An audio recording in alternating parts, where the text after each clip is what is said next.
dumbbell clean or dumbbell squat clean, really the main issue is the speed, as I mentioned in the notes, to get back under the dumbbells.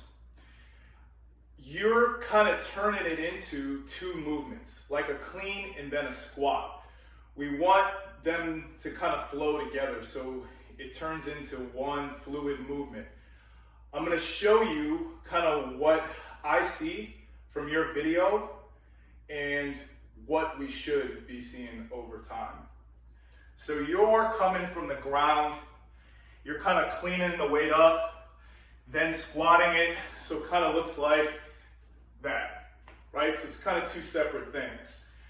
We want to get to the point where I'm just coming up and then just quickly dropping back underneath the weight.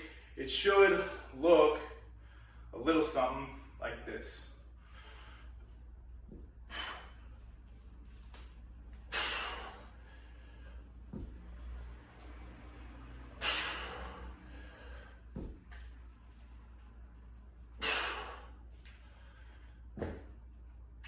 Cool. So I hope you can see the difference between the first and second one. The second one just being more fluid, quick up, but then very quick on the way back down. Another side note to it, kind of the point, is I don't have to bring the weight when I clean it all the way up here. If you notice, I'm kind of catching the weight like down here.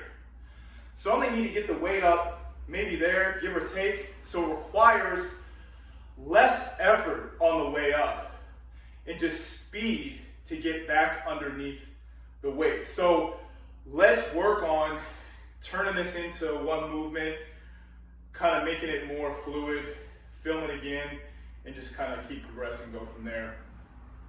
Cool.